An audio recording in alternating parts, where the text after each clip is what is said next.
Imagine करो एक simple सा फूल जो आप रोज देखते हो या किसी को गिफ्ट करते हो, उसके अंदर एक पूरा सीक्रेट यूनिवर्स छुपा होता है।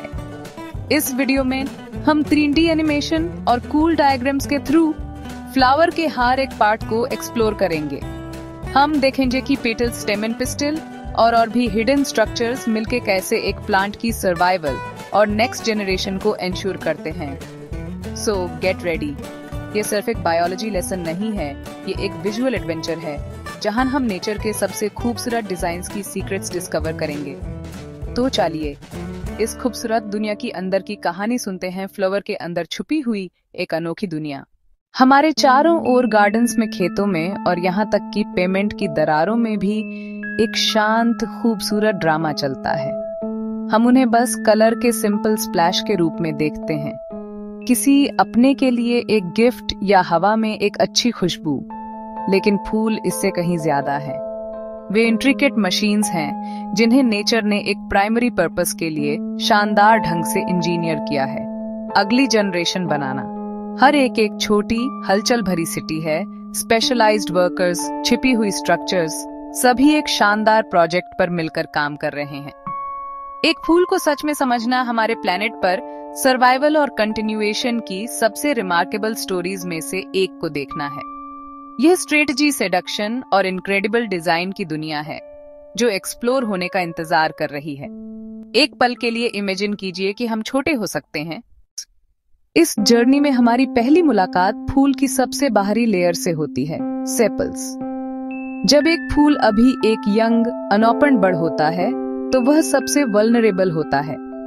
सेपल्स उसके प्रोटेक्टिव गार्डियंस की तरह काम करते हैं, जैसे अंदर की डेलिकेट स्ट्रक्चर्स के चारों ओर लिपटी एक टाइट ग्रीन जैकेट। वे आमतौर पर छोटे लीफ जैसे पार्ट्स होते हैं जो ब्लूम के बेस पर पाए जाते हैं। उन्हें फ्लावर वर्ल्ड के सिक्योरिटी गार्ड्स के रूप में सोचें, जो दिन रात पहरा देते हैं। वे डेवलपिंग पेटल्स और रिप्रोडक्टिव ऑर्गन्स को खराब मौसम से बचाते हैं, भूखे कीड़ों से बचाते हैं। एक बार जब फूल को लगता है कि सही समय आ गया है तो सेपल्स धीरे धीरे पीछे हट जाते हैं, अगली और भी शानदार लेयर को दिखाते हैं, पेटल्स। ये फूल का ग्रैंड डिस्प्ले है, दुनिया के लिए उसका मेन एडवर्टाइजमेंट। तो सेपल्स और पेटल्स एक टीम के रूप में काम करते हैं। जैसे ही हम पेटल्स के शानदार डिस्प्ले से आगे बढ़ते हैं, हम फूल के कोर में और गहराई तक जाते हैं। यहाँ हमें मेल रिप्रोडक्टिव पार्ट्स मिलते हैं जिन्हें कलेक्टिवली स्टेमन के रूप में जाना जाता है।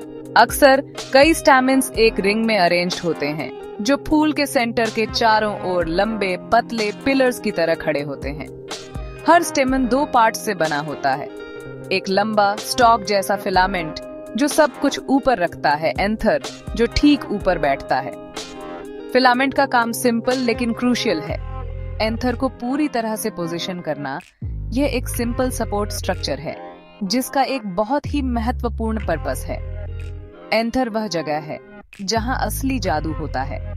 यह छोटी सी स्ट्रक्चर एसेंशियली एक फैक्ट्री है जो पराग, पॉलन का उत्पादन करती है। माइक्रोस्कोप के नीचे पराग के दाने अविश्वसनीय रूप से विविध और इंट्रिकेट स्ट्रक्चर्स के रूप में सामने आते हैं। हर एक का अपनी स्पीशीज के लिए एक अनोखा आकार और बनावट होती है। इन छोटे दानों में फूल का मेल जेनेटिक मटेरियल होता है। एंथर का काम हजारों, कभी कभी लाखों इन दानों का उत्पादन करना और फिर उन्हें उनकी अविश्वसनीय जर्नी के लिए तैयार करना है। जब पराग मैच्योर हो जाता है तो एंथर खुल जाता है। फूल के बिल्कुल अंदर सेंटर में लंबा और गर्व से खड़ा पिस्टल है। ये मादा रिप्रोडक्टिव पार्ट है, यात्रा करने वाले पराग के लिए अल्टीमेट डेस्टिनेशन। पिस्टल अक्सर एक सिंगल फूलदान के आकार की स्ट्रक्चर होती है, हालांकि कुछ फूलों में ये कई जुड़े हुए पार्ट्स से बनी हो सकती है। इसे पराग को रिसीव करने के लिए डिजाइन किया गया है। पराग को रिसीव करना, उसे गाइड करना, बीजों को पोषण देना। पिस्टल को 3 अलग अलग सेक्शंस में बांटा गया है। Stigma, style, ovary. ये पूरे ऑपरेशन का सेंट्रल पिलर है, वह पवित्र स्थान जहां नया जीवन शुरू होगा। पिस्टल का सबसे ऊपर का हिस्सा स्टिग्मा है। ये पराग के दानों के लिए लैंडिंग पैड है।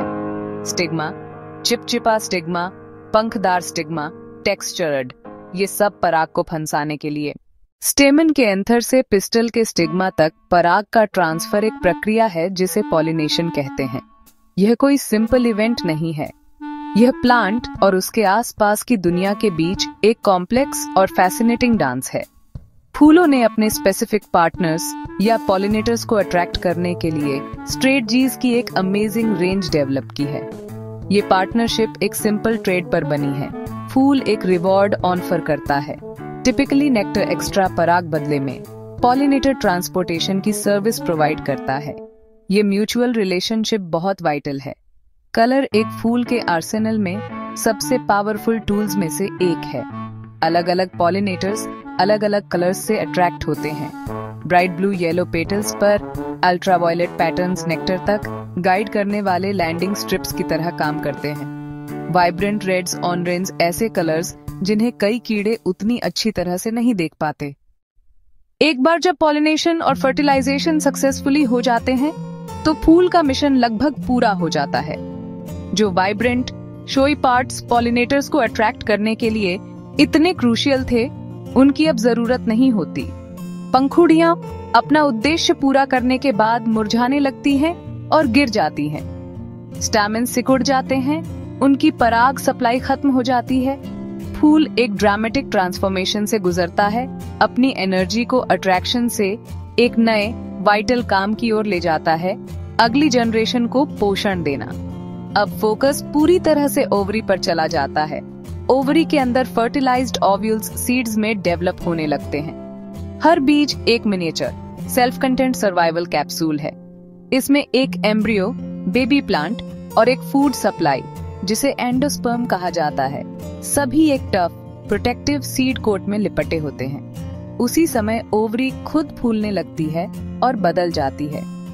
यह एक फ्रूट में मैच्योर हो जाती है, जो सीड्स को प्रोटेक्ट करने और उनके डिस्पर्सल में मदद करने के लिए डिजाइन किया गया एक वेसल है।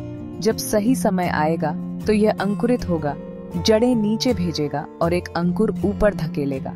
यह नया प्लांट बढ़ेगा, पत्तियां विकसित करेगा और आखिरकार अपने खुद के फूल पैदा करेगा।